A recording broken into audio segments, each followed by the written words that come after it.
अस्सलाम वालेकुम। इस वीडियो में मैंने आपको ट्रस्ट वॉलेट से मुतल्लिक इन्फॉर्मेशन शेयर करनी है कि ट्रस्ट वॉलेट क्या होता है, बीइंग अ क्रिप्टो इन्वेस्टर आपको ट्रस्ट वॉलेट की ज़रूरत क्यों है और आप ट्रस्ट वॉलेट यूज़ कैसे कर सकते हैं, इसको आप सिक्योर कैसे कर सकते हैं। आप अपने फंड्स को क्या सेंट्रलाइज एक्सचेंज में रखें तो आपको फ़ायदा है या कि आप अपने पर्सनल वॉलेट्स में रखें तो आपको फ़ायदा है। इन दोनों के प्रोज एंड कॉन्स को चेक करने की कोशिश करेंगे इसी वीडियो में। लेकिन सबसे पहले ट्रस्ट वॉलेट क्या है, इसको मुख्तसर अल्फाज में अगर मैं बयान करना चाहूँ तो ट्रस्ट वॉलेट एक personal non custodial crypto wallet है, जस्ट लाइक मेटामास्क। अब नॉन कस्टोडियल का क्या मतलब है? नॉर्मली अगर आपके फंड्स किसी सेंट्रलाइज एक्सचेंज में पड़े होते हैं जैसे बाइनांस, ओकेएक्स, यूबी वगैरह, तो वहां पे वो थर्ड पार्टी की कस्टडी में आपके फंड्स पड़े हुए हैं। वहां सिर्फ आपको यूजर नेम और पासवर्ड दे दिया जाता है जिसके जरिए आप लॉग इन करके अपने फंड्स को एक्सेस करते हैं, ट्रेड करते हैं, बाय करते हैं, सेल करते हैं, विड्रा लेते हैं, डिपॉजिट करते हैं। ये सारी चीज़ें वाया यूज़र नेम पासवर्ड। जबकि ये जो नॉन कस्टोडियल वॉलेट्स होते हैं ये सिर्फ और सिर्फ उस डिवाइस के ऊपर महफूज होते हैं जिसके ऊपर आपने ये वॉलेट क्रिएट किया होता है या आप उसको यूज़ कर रहे होते हैं। तो इसकी सिक्योरिटी की सारी जिम्मेदारी आपके ऊपर होती है। अब ये पर्सनल वॉलेट की क्यों ज़रूरत है आपको बीइंग अ क्रिप्टो इन्वेस्टर? जैसे मैंने आपको कहा कि सेंट्रलाइज एक्सचेंजेस में आपके जो फंड्स होते हैं वो फंड्स उनकी कस्टडी में होते हैं, सिर्फ आपको यूजर नेम पासवर्ड देके उसकी एक्सेस दी जाती है।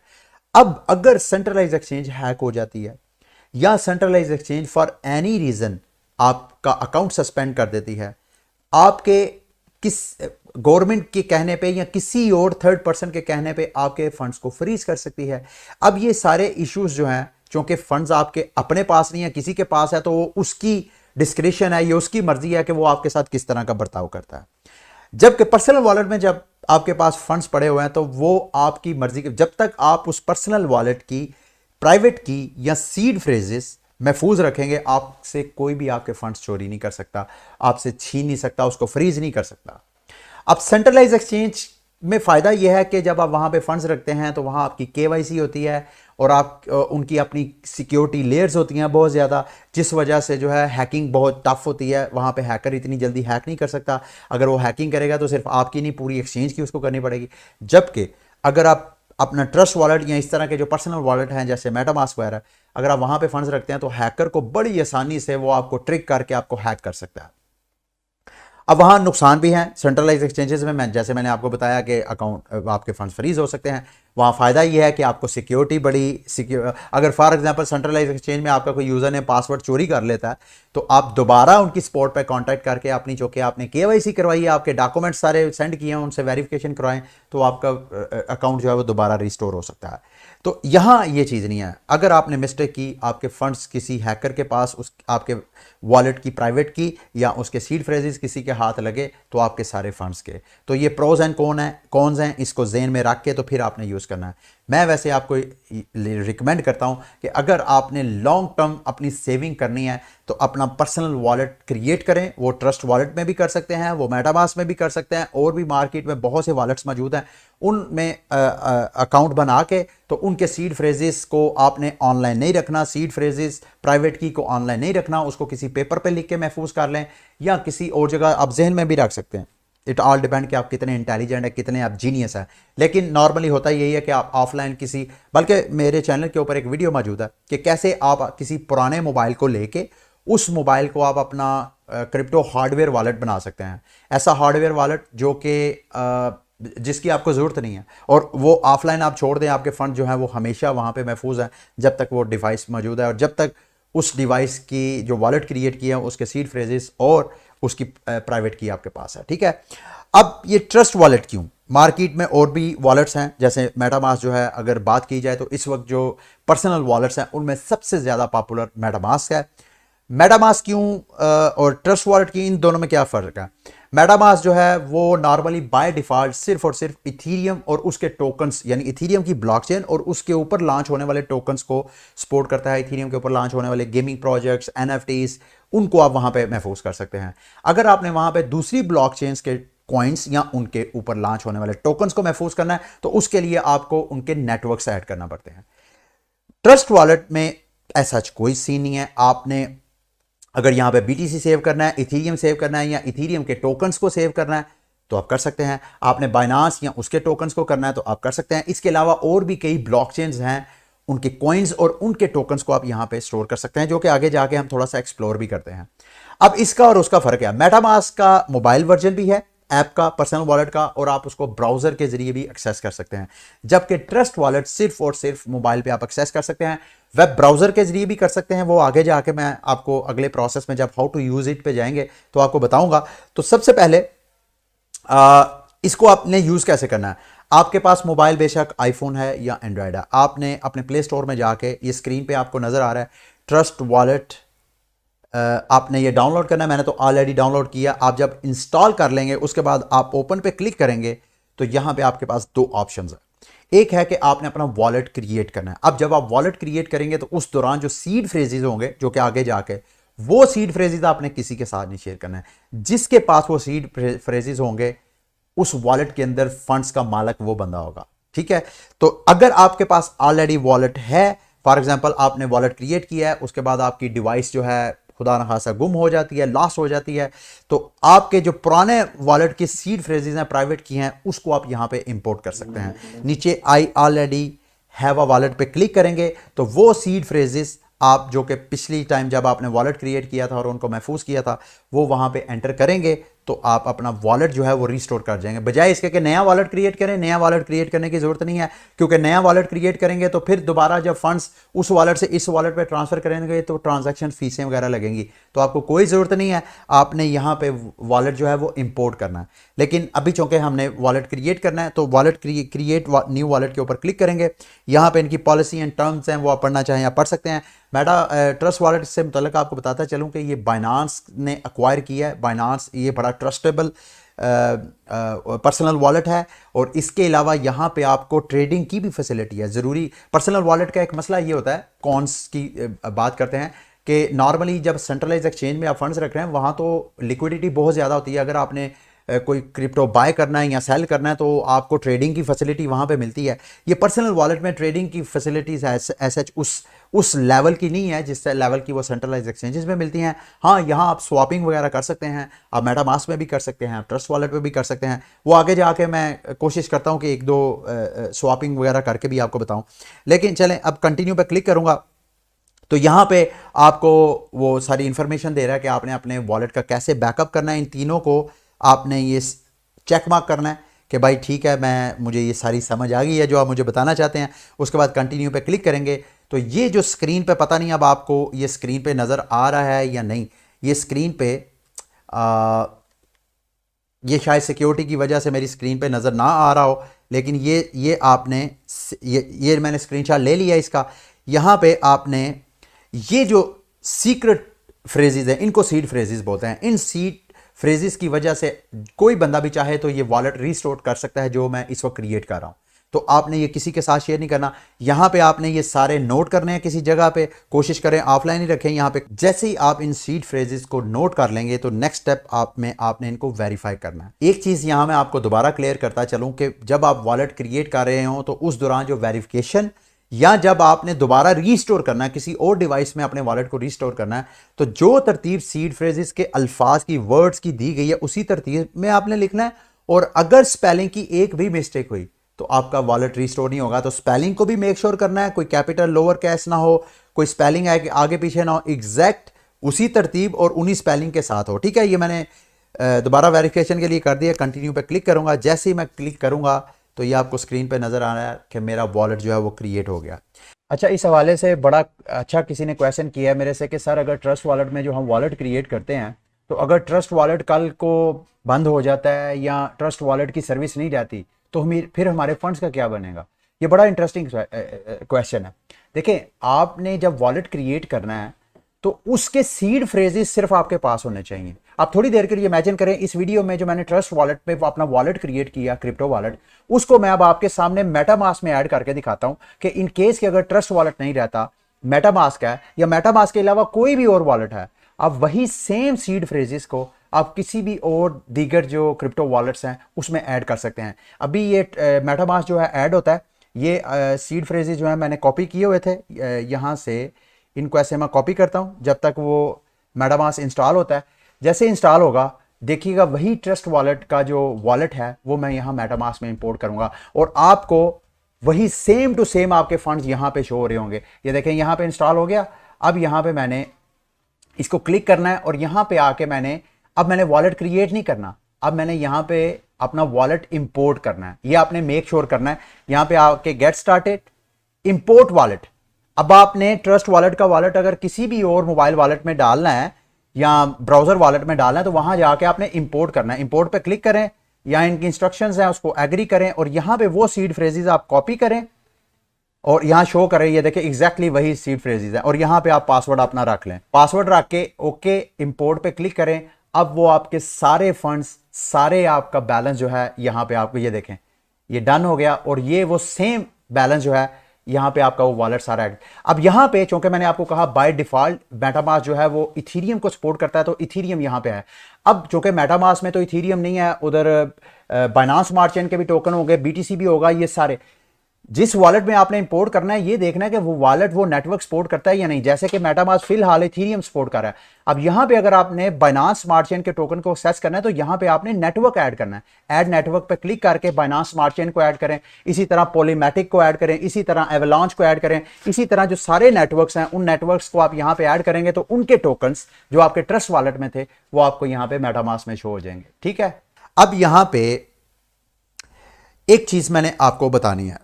ट्रस्ट वॉलेट में आपने अगर ट्रांजैक्शन करनी है इथीरियम की या इथीरियम के ऊपर लॉन्च होने वाले टोकन्स की तो आपके ट्रस्ट वॉलेट के अंदर ईथ टोकन होना चाहिए। इसी तरह अगर आपने बाइनांस या बाइनांस के ऊपर लॉन्च होने वाले, बाइनांस स्मार्ट चेन के ऊपर लॉन्च होने वाले टोकन्स की ट्रेडिंग या स्वैपिंग करनी है तो उसके लिए आपकी बाइनांस स्मार्ट चेन, ये दो बाइनांस ये स्क्रीन पे आपको नजर आ रहा है, बीएनबी और बीएन स्मार्ट चेन, आपके पास उस ट्रांजैक्शन को प्रोसेस करने के लिए, गैस फीस पे करने के लिए आपके पास स्मार्ट चेन में बैलेंस होना चाहिए। इसी तरह अगर इथीरियम या उसके टोकन्स को करना चाहिए तो आपके पास ईथ होना चाहिए। इसके अलावा ये आप ऊपर टॉप राइट साइड पे अगर क्लिक करेंगे, जो दो आपको बार नजर आ रही हैं उनके ऊपर क्लिक करेंगे तो यहां पे आप उन टोकन्स को भी ऑन कर सकते हैं जो कि यहां लिस्ट में नहीं है। यहां पे आप एल्गोरांड और एल्गोरांड के ऊपर लॉन्च होने वाले टोकन्स, ये सारे वो कॉइन्स हैं जिनकी, इसी तरह बीटीसी कैश, इसी तरह सीलो या सीलो के ऊपर लॉन्च होने वाले टोकन्स के लिए आपको चाहिए कि आपके पास सीलो का बैलेंस होना चाहिए। इसी तरह कॉस्मोस या कॉस्मोस के ऊपर लॉन्च होने वाले प्रोजेक्ट की अगर आपने स्वैपिंग करनी है या डिपॉजिट या विड्रॉवल लेना है तो उसके लिए आपको आइटम टोकन चाहिए। इसी तरह किसी भी ब्लॉकचेन या उसके ऊपर लॉन्च होने वाले टोकन्स की आपने ट्रांजैक्शन करनी है तो आपके पास उस ब्लॉकचेन का बैलेंस होना लाजमी चाहिए। ये चीज़ आप ये देखें ऑलमोस्ट हर टॉप ब्लॉकचेन यहाँ पे मौजूद है। आप यहाँ पे हाँ ये देखें LTC, आप यू नेम द, इस ट्रस्ट वॉलेट मुझे इस वजह से पसंद है क्योंकि मेटामास्क में बहुत लिमिटेड आप वॉलेट्स वगैरह फंड्स वगैरह सेव कर सकते हैं, जबकि ट्रस्ट वॉलेट के ऊपर ऑलमोस्ट ये देखें पोल्का डॉट और पोल्का डॉट के ऊपर लॉन्च होने वाले टोकन्स को आप यहां पे सेव कर सकते हैं। पॉलीमैटिक के ऊपर लॉन्च होने वाले टोकन्स को आप यहां पे सेव कर सकते हैं। तो शायद ही मार्केट में ऐसे कोई टॉप प्रोजेक्ट्स हों जो जिनको आप ट्रस्ट वॉलेट में महफूज ना कर सकते हो, तो आप इस तरह उनको महफूज कर सकते हैं। ठीक है। अच्छा, अब नेक्स्ट स्टेप है कि आपने ट्रस्ट वॉलेट के अंदर फंड्स कैसे लेके आने हैं। फॉर एग्जाम्पल यहां पे दो तरीके से फंड्स आ सकते हैं। एक तो जेन्युइन, जिस आप क्रिप्टो करेंसी को यहां पे सेव करना चाहते हैं उसको यहां पे डिपॉजिट कर सकते हैं, या आप उसका रैप टोकन सेव कर सकते हैं। रैप इस वजह से, फॉर एग्जांपल आपके पास इथीरियम पड़ा हुआ है बाइनांस के ऊपर, अब इथीरियम वहां से अगर आप अपने पर्सनल वॉलेट में लेके आएंगे तो जिसकी बाद में थोड़ी देर बाद आपने सेल आउट करना है तो आपको दोबारा जब यहां से फिर अपने बाइनांस पे लेके जाएंगे तो ये इन आउट के दरमियान इथीरियम की तो ट्रांजैक्शन फीस बहुत ज़्यादा है। तो बजाय इसके कि आप इथीरियम के नेटवर्क के ज़रिए यहाँ पे डिपॉजिट करें फंड्स, आप जो नेटवर्क यूज़ कर सकते हैं वो BEP20 यूज़ कर सकते हैं, यानी उस नेटवर्क के ज़रिए यहाँ पे फंड्स मंगवा सकते हैं जिसकी ट्रांजैक्शन फीस कम है। तो उससे ये होगा कि आपको जेन्युइन इथीरियम नहीं मिलेगा लेकिन उसके बदले रैप इथीरियम मिल जाएगा। यहां पे WETH लिखा आपको नजर आ जाएगा। ठीक है। तो इसका मतलब यह है कि जब आप वापस लेके जाएंगे तो आपको वहां पे नेटवर्क पे जाके दोबारा इथीरियम मिल जाएंगे। लेकिन दोबारा मैं यही कह रहा हूं कि जब आपने फंड्स को ट्रांजैक्शन करनी है ट्रस्ट वॉलेट में तो जिस नेटवर्क के जरिए आपने ट्रांजैक्शन करनी है उसके टोकन्स आपके पास होना जरूरी हैं। अच्छा, अब अगला स्टेप है कि हम इसको यूज कैसे कर सकते हैं। एक तो मैंने आपको बताया कि अगर आपने किसी भी क्रिप्टो करेंसी जो कि यहां लिस्ट में मौजूद नहीं है तो आपने उसको सर्च करना है, तो यहां पे क्लिक करें। यहां फॉर एग्जांपल यूएसडीटी नहीं था तो मैं यहां पे यूएसडीटी सर्च करूंगा, तो यहां पे यूएसडीटी की कितनी ऑप्शंस हैं ये आपने लाजमी समझनी है। सबसे पहले ये सबसे ऊपर वाला जो यूएसडीटी है वो ERC20 का टोकन है। अगर तो आपने ERC20 नेटवर्क के जरिए यहां पे डिपॉजिट करना है तो आपने ERC20 को एक्टिवेट करना है। अगर आपने TRC20 से जो USDT लेके आना है तो फिर आपने इसको ऑन करना है। इसी तरह SPL ये दूसरी कोई ब्लॉकचेन है उसका BEP20 के जरिए इसी ये देखें ये पैच जो है BEP20 के जरिए भी USDT आप मंगवा सकते हैं, क्योंकि बाइनांस स्मार्ट चेन के ऊपर USDT अभी नहीं है। बाइनांस स्मार्ट चेन के ऊपर उनका अपना स्टेबल कॉइन है BUSD। अब यहां पे अगर आप BEP20 के जरिए USDT मंगवाएंगे तो वो आपको USDT जेन्युइन USDT नहीं मिलेंगे, बल्कि उसका रैप टोकन मिलेगा, पेज टोकन मिलेगा। जैसे कि यहां पे बाइनांस पेज BSE USDT वो होगा USDT लेकिन वो उसका सिंथेटिक वर्जन होगा। तो जब कभी आपने दोबारा उसको बाइनांस पे लेके जाएंगे तो आप BEP20 के जरिए लेके जाएंगे, उसके लिए आपके ट्रस्ट वॉलेट के अंदर जो स्मार्ट चेन है उसके अंदर बैलेंस होना चाहिए। ठीक है, अब फॉर एग्जांपल मैं यहाँ पे TRC20 को ही एक्टिव कर लेता हूँ और ये देखें जैसे ही मैं करूँगा तो यहाँ पे मैं जब क्लिक करूँगा रिसीव पे क्लिक करूँगा तो यहाँ नीचे आप देख रहे हैं नीचे लिखा भी हुआ है स्क्रीन पे देखें सेंड ओनली टेथर TRC20। इसी तरह अगर मैं यहाँ पे मैं दोबारा USDT सर्च करता हूँ USDT, अब मैं ERC20 को भी एक्टिव कर देता हूँ तो ये देखें दोनों डिफरेंट है। ये वाला मैं करूंगा तो यहां पे रिसीव पे क्लिक करूंगा तो यहां पे लिखा हुआ आ रहा है सेंड ओनली टेथर जो कि ERC20 है। तो जब आपने ये करना है तो ये नेटवर्क को लाजमी आपने फोकस करना। अब यहां पे आपने फंड्स कैसे लेके आने हैं, तो हम BNB ही की मिसाल लेते हैं। BNB दो किस्म के हैं, एक स्मार्ट BNB है बाइनांस स्मार्ट चेन का, एक है BNB सिंपल BNB चेन।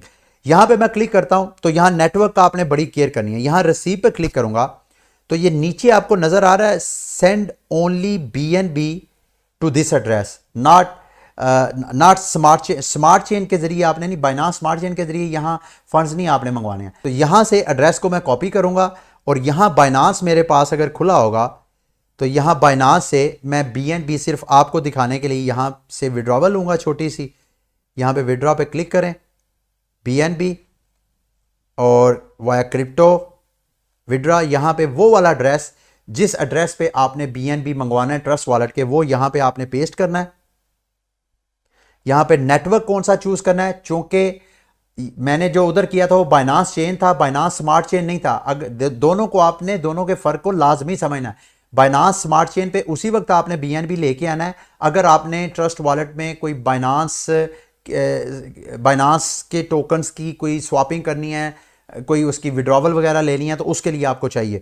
अगर आपने BNB स्टेक करना है, BNB की स्टेकिंग की ऑप्शन भी है ट्रस्ट वॉलेट के ऊपर, अगर आपने स्टेक करना है तो फिर आपने BNB मंगवाना है। फिर आपने BNB जो है वो BEP2 पे मंगवाना है, BEP20 पे नहीं मंगवाना। तो अभी मैं BEP2 को क्लिक करूंगा, ओके करूंगा और यहां पे मेमो, ये बात ध्यान में रखिएगा, अगर तो आपने किसी सेंट्रलाइज्ड एक्सचेंज में फंड्स को लेके जाना है तो वहां पे आपको मेमो की जरूरत होती है, क्योंकि ट्रस्ट वॉलेट में कोई मेमो की जरूरत नहीं है।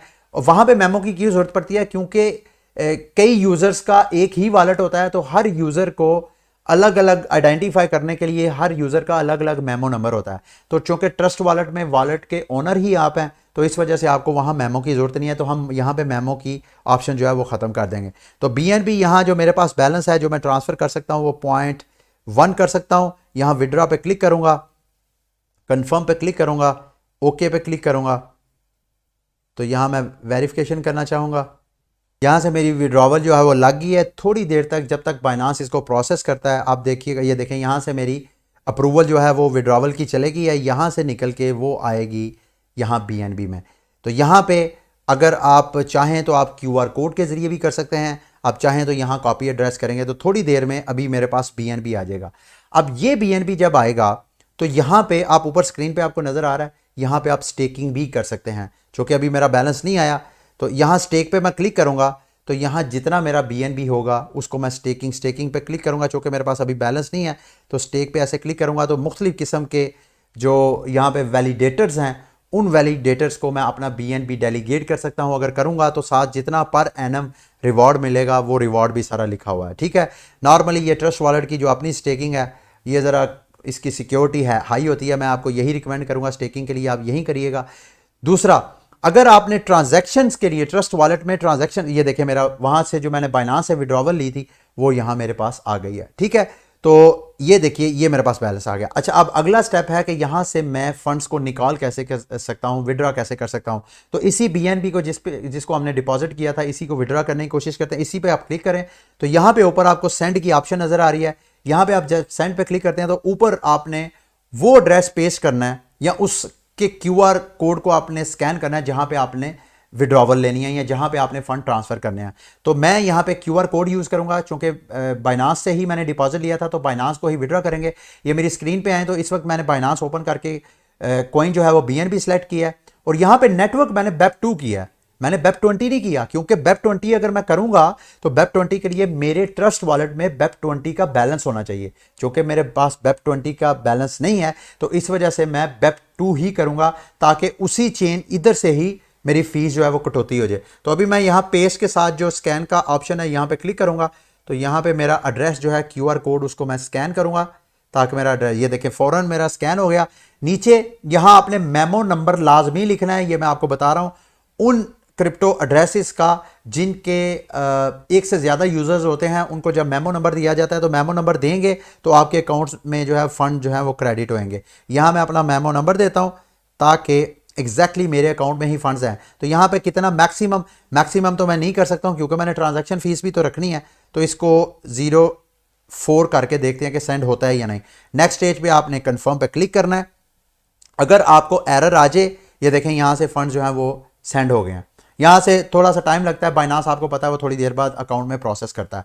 इसी तरह अगर ये फंड ट्रांसफर नहीं होते हैं तो आपने ये जहन में रख लेना कि शायद आप इस फंड को ट्रांसफर करने के लिए पीछे जो गैस फीस है वो आपके पास कम है। तो फॉर एग्जांपल अगर इथीरियम का कोई टोकन यूनिस्वाप मेरे पास है, अगर मैंने उसको यूनिस्वाप पे यहाँ फॉर एग्जांपल मैं यूनिस्वाप ये देखिए यूनिस्वाप को ERC20 और BEP20 अगर मैं करूंगा तो वो पैच्ड यूनिस्वाप का टोकन होगा, वो जेन्युइन नहीं होगा, ठीक है। अगर मैं यूनिस्वाप को कर लेता हूं, अब मैं यूनिस्वाप को अगर यहां से सेंड करने लगूंगा तो वो मुझे एरर दे देगा, वो कहेगा जी कि आपके पास तो इथीरियम नहीं है। तो यूनिस्वाप को सेंड करने के लिए मुझे इथीरियम का बैलेंस चाहिए। इसी तरह BNB के ऊपर जो टोकन्स हैं उनके लिए BNB चाहिए। इसी तरह BTC या इसके ऊपर लॉन्च होने वाले कोई टोकन है अगर है तो उसको आपने करना है तो उसके लिए आपके पास BTC का बैलेंस होना चाहिए, ठीक है।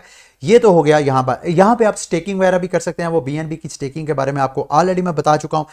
अब नेक्स्ट स्टेप है कि आप ट्रस्ट वॉलेट के अंदर आपके फंड्स आ गए तो कल को कभी आपने फॉर एग्जांपल आपके पास इथीरियम आ गया तो आपने इथीरियम की ब्लॉकचेन के ऊपर कोई टोकन स्वैप करना है तो आप क्या करेंगे? क्या आप दोबारा फंड जो है यहां से निकाल के एक्सचेंज में लेके जाएंगे वहां?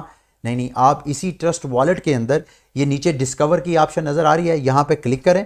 जो एंड्रॉयड फोन है उधर दूसरी ऑप्शन होगी, वहां शायद ब्राउजर की ऑप्शन होगी, तो वहां पे आपने क्लिक करके यहां सी ऑल पे क्लिक करना है और यहां सी ऑल पे क्लिक करेंगे DeFi के ऊपर तो यहां पे आप सर्च कर सकते हैं। और यहां फॉर एग्जांपल यूनिस्वाप है, आप इसके ऊपर क्लिक करेंगे तो आपका जो ट्रस्ट वॉलेट है वो उधर कनेक्ट हो जाएगा। अच्छा, दूसरी ऑप्शन जो मैंने आपको कहा था ना कि आप चूंकि ट्रस्ट वॉलेट का ब्राउज़र का ऐप नहीं है, आप सिर्फ मोबाइल पे ही इसको यूज़ कर सकते हैं। आप इसको एक और ऑप्शन है, उस ऑप्शन के ज़रिए आप अपने ट्रस्ट वॉलेट को बगैर किसी जगह फ़ंड ट्रांसफ़र किए हुए मोबाइल से बराह रास्त कनेक्ट कर सकते हैं। वो कैसे? आपने वापस आना है, इधर मैं वापस आता हूँ, ज़रा ट्रस्ट वॉलेट को वापस लेके जाता हूँ उधर। ट्रस्ट वॉलेट पे मैं दोबारा आता हूँ, यहाँ पे आपने सेटिंग में आना है और सेटिंग में आके ये आपको ऑप्शन नज़र आ रही है वॉलेट कनेक्ट, आपने इसके ऊपर क्लिक करना है। जैसे ही आप क्लिक करेंगे तो न्यू कनेक्शन पे क्लिक करना है और अब आपने यहाँ पैनकेक स्वैप में आना है और पैनकेक स्वैप की यहाँ आपने कनेक्ट वॉलेट पे क्लिक करना है। जब आप कनेक्ट वॉलेट पे क्लिक करेंगे तो मोर पे आके क्लिक कीजिएगा, यहाँ आपको कनेक्ट वॉलेट नज़र आ रहा है। इस कनेक्ट वॉलेट पे क्लिक करेंगे तो ये वो QR कोड आपने स्कैन करना है और ये देखिए जैसे ही आप स्कैन करेंगे तो ट्रस्ट वॉलेट से बराह रास्त आपका ये जो मोबाइल वाला ट्रस्ट वॉलेट है बराह रास्त वहाँ पे कनेक्ट हो गया। अब यहाँ पे जितना बैलेंस, चूंकि मेरे पास वहाँ बैलेंस था ही नहीं या थोड़ा सा बैलेंस है, उसको चेक कर लेते हैं। फॉर एग्जांपल मेरे पास बीएनबी पड़ा हुआ है, तो यहाँ मैं स्वैप पे क्लिक करूँगा, ट्रेड पे आऊँगा, एक्सचेंज यहाँ बीएनबी, और बीएनबी यहाँ कौन सा चाहिए, जो कि बाइनांस स्मार्ट चेन वाला है। वो बाइनांस चेन वाला यहाँ पे बैलेंस आपको नज़र नहीं आएगा, ये देख रहे हैं, ये बीएनबी ज़ीरो है, क्योंकि ये वो वाला बीएनबी नहीं है जो कि आपको पैनकेक स्वैप पे ट्रेडिंग के लिए चाहिए। तो वहाँ पे आप चलें, आपने आइडिया तो गेट कर लिया, इस तरह आप कनेक्ट कर सकते हैं। अब अगर आपने उसको करना है, क्या उसका नाम लेते हैं, यूनिस्वैप को, तो यूनिस्वैप को भी आप कर सकते हैं ट्रस्ट वॉलेट के जरिए। दोबारा आपने ट्रस्ट वॉलेट की सेटिंग में जाना है, वॉलेट कनेक्ट पे, न्यू कनेक्शन पे, और यहां आपने कनेक्ट वॉलेट पे क्लिक करना है, और यहां पे कनेक्ट वॉलेट, और इसका क्यूआर कोड स्कैन करेंगे तो अब ये यूनिस्वैप के साथ भी आपका ट्रस्ट वॉलेट जो है वो लिंक हो गया। तो इस तरह आप सारे टोकन्स एक बराह रास्त आप ट्रस्ट वॉलेट अपने पर्सनल वॉलेट के जरिए आप एक दो टोकन दे के दूसरा टोकन जो है वो ले सकते हैं। इस तरह यानी आप ट्रेडिंग भी कर सकते हैं, स्वैपिंग भी कर सकते हैं, और इस तरह फंड्स आप सेंड भी कर सकते हैं, रिसीव भी कर सकते हैं। थोड़ा सा सेटिंग्स में जाके मैं थोड़ी सी चीज़ें आपको बताना चाहूँगा। आप यहाँ वॉलेट पे आएँ, यहाँ पे आप और वॉलेट भी ऐड कर सकते हैं, आप एक से ज़्यादा वॉलेट रख सकते हैं। फॉर एग्जांपल आप जितने ज़्यादा वॉलेट ऐड करेंगे उतनी ज़्यादा आपकी सिक्योरिटी होगी। फॉर एग्जांपल अगर हैकर आपका एक वॉलेट हैक कर लेता है तो आपके सारे फंड्स चले जाएंगे। अगर आप अपने फंड्स को एक से ज़्यादा वॉलेट में सेव रखेंगे, एप्लीकेशन सेम है लेकिन उसमें सिर्फ वॉलेट्स आपने सेपरेट करने हैं। अगर आप वॉलेट ज़्यादा क्रिएट कर लेंगे तो इसका मतलब है आपके फंड्स जो हैं वो डाइवर्सिफाई हो जाएंगे। अगर एक वॉलेट का सीड फ्रेज प्राइवेट की हैक हो सकती है, बाकी तो आपके फंड्स महफूज हो सकते हैं। तो रिकमेंडेड यही है कि आप मल्टीपल वॉलेट्स रख सकते हैं। तो उसके लिए आपने यहाँ वॉलेट्स में आना है, प्लस पे क्लिक करें, यहाँ वॉलेट क्रिएट करें या यहाँ इंपोर्ट कर लें, ठीक है। तो उसके बाद जी नेक्स्ट सेटिंग है सिक्योरिटी में आके आप ऐप अपने जो ट्रस्ट वॉलेट मोबाइल ऐप है उसको आप लॉक लगा सकते हैं, ताकि कोई बंदा भी ट्रस्ट वॉलेट को ओपन करके वो फंड ट्रांसफर ना करे इजीली, क्योंकि इसकी कोई सिक्योरिटी नहीं रखेंगे तो कोई बंदा भी उसको सेंड कर सकता है। यहाँ पे पुश नोटिफिकेशन, आप अगर चाहें तो नोटिफिकेशन आपको ट्रस्ट वॉलेट के हवाले से आ सकते हैं। प्रेफरेंस में आएंगे तो प्रेफरेंस में यहाँ सबसे ऊपर करेंसी है। अगर आप पाकिस्तानी यूज़र हैं तो आप चाहते हैं कि जितने आपके ट्रस्ट वॉलेट में फंड्स हैं उनकी वैल्यू पाकिस्तानी रुपए में आए, तो यहाँ इसको क्लिक करके यहाँ आप नीचे से करेंसी आप सेलेक्ट कर सकते हैं, या किसी भी और करेंसी में आप वैल्यू देखना चाहे तो वो कर सकते हैं। नीचे लैंग्वेज है वो भी आप देख सकते हैं। उसके अलावा आप प्राइस अलर्ट भी लगा सकते हैं। प्राइस में अगर स्विंग्स आते हैं छोटे बड़े तो ट्रस्ट वॉलेट आपको नोटिफिकेशन भेज सकता है कि भाई ये वो सारी चीज़ें हैं, ठीक है। ये थी मेरी वीडियो। उम्मीद करता हूँ इस हवाले से आपको ऑलरेडी काफ़ी अंडरस्टैंडिंग होगी कि इसको कैसे यूज़ करना है। फिर भी इस हवाले से अगर कोई इन्फॉर्मेशन ऐसी है जो मैं मिस कर गया हूँ तो आप इस वीडियो के नीचे मेरे से पूछ सकते हैं। दोबारा आपसे कहूँगा कि आपने अपने सीड फ्रेजेस को महफूज रखना है। अगर वो महफूज होंगे तो मेरे दोस्तों भाइयों आप के फंड्स महफूज हैं। अदरवाइज़ यहाँ स्वैप पे क्लिक करें तो यहाँ पे जो मैं आपको कह रहा था ना कि आप यहाँ पे एक्सचेंज भी कर सकते हैं, वो यहाँ पे आप कर सकते हैं। एक्सचेंज पे क्लिक करें तो ये वो सारी ऑप्शंस हैं, ख़ुसूसन जो बाइनांस स्मार्ट चेन के ऊपर लॉन्च होने वाले टोकन्स हैं उनकी आप बाकायदा यहाँ पे ट्रेडिंग कर सकते हैं। मेरे बीएनबी के ये सारे पेयर्स हैं। फॉर एग्जांपल मैं बीएनबी दे के इसके ऊपर और जो ये बाइनांस स्मार्ट चेन के सारे जो टोकन हैं ट्रस्ट वॉलेट के कहा लेते हैं TWT, बाइनांस और TWT। तो इस तरह मैं यहाँ पे चूँकि मेरा बैलेंस है तो मैं यहाँ पे बराह रास्त बाय और सेल भी कर सकता हूँ, ठीक है। इसके ये वो सारी ऑप्शन, यहाँ पे स्वैप भी कर सकता हूँ। बीएनबी से यहाँ पे आऊँगा तो मैंने यहाँ पे बीएनबी दे के TWT से स्वैप करना है, तो यहाँ पे मैं क्लिक करूँगा तो ये देखिएगा इस तरह ऑल पे क्लिक करूँगा। ये 100% मैं स्वैप करना चाहता हूँ। ये नीचे जो है इसके बदले मुझे 4 TWT मिलेंगे। स्वैप पे क्लिक करूँगा तो कंफर्म पे क्लिक करूँगा तो ये देखें मेरा स्वैप कंप्लीट हो गया। अगर स्वैप नहीं हो रहा तो उसकी वजह आपकी पीछे गैस फीस हो सकती है। जिस टोकन को आप स्वैप कर रहे हैं उस टोकन की गैस फीस आपके वॉलेट में होना बहुत ज़रूरी है। ये बार बार मैं कह रहा हूँ। अच्छा ये अभी देखें जो मैंने ट्रस्ट वॉलेट बाय किया था 4 मेरे TWT जो हैं यहाँ पे शो हो गए हैं। तो ये थी आज की वीडियो इस हवाले से, ट्रस्ट वॉलेट के हवाले से। अभी मैं वीडियो को एंड करता हूँ। अगली वीडियो तक के लिए मुझे इजाज़त दें। अल्लाह हाफिज़।